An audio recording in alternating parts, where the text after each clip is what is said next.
Hello, you're watching Dukascopy TV. Today we're looking at the equities market and specifically the markets in both Europe and the US. Joining me on the line is Portfolio Manager at HPM in Hamburg, Stefan Risse. Hello Stefan and welcome to the program. Let's first start with Europe. I remember last year everyone was raving about European equities after news that the US economy and the dollar was struggling to hold form. How have things changed now as we head into the third quarter? Yeah, I think the initial changing was what Draghi said when he said, the euro is stable and he will do what he can. There will be no limit to support the eurozone and to buy bonds, so European government bonds. That changed the situation totally. And then we got the recovery in Europe, in the European equities, and we saw the recovering in the euro currency. And that's the situation still. So everyone relies on Draghi, but nevertheless, I think we should be not too optimistic regarding the eurozone. There are some good developments, so some purchase manager indexes looks good, better than before, but we are on a very low level, and I think Italian, Spain, for example, Portugal are still not competitive, and so investors should be looking on that. I'm not sure if the eurozone will not get into the crisis again. Let's focus specifically then on the equity market in Germany. What's the general sentiment of the market over there, and do you have any sufficient data to support your answer? I'm looking strong on the sentiments, because in my mind, in the end, where the market goes short-term depends more on if the people are invested, so if the market is overbought or oversold. Currently, we are more in the middle of that, perhaps a little bit more overbought.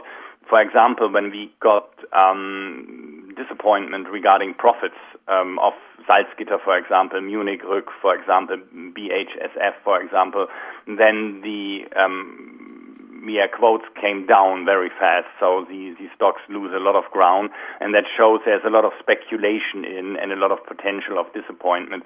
If I look on the put-call ratio, the last time it looks more that the market could go into a correction, but there are also a lot of people who think so it should go down first before it can go up again. And I think that's the situation we are currently in, and that's the reason why we go sideways since many weeks now.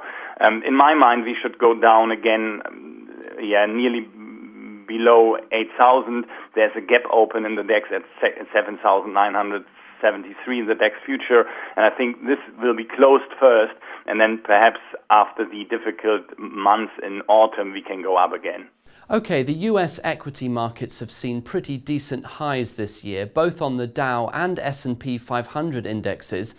The performance of the US equity markets often correlates with that of the country's real economy, or has in the past.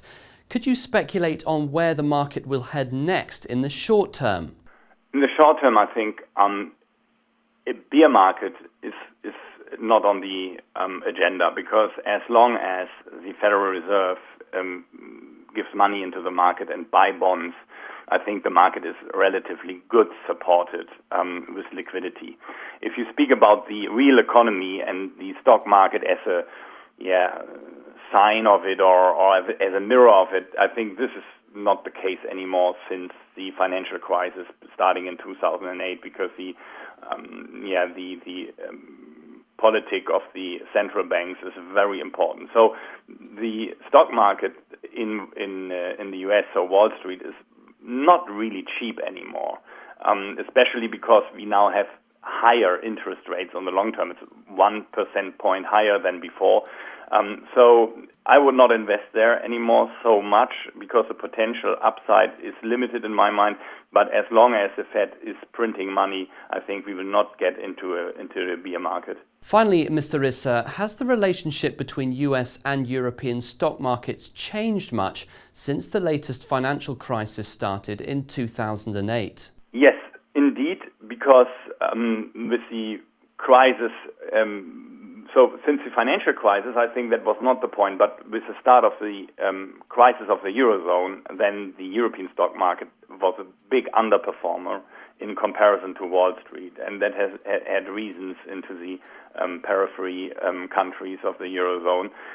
Now it's more or less in one way. And I think, you can analyze a lot of stock markets, but the big ones will never go against the Wall Street. So if you would have a crash or a bear market in Wall Street, no stock market can go its own way upside. So perhaps small emerging markets, but not the big ones, not the European ones, not the big Asian ones. So I think therefore you also have to have a look on what will Wall Street do the next weeks and months to know where your European or Asian stocks will go in the next month. Okay, thank you for joining me today. Keep an eye out for my interview later on with Monex Europe on the resilience of the euro. That's on our regular Targets in Focus programme. Goodbye.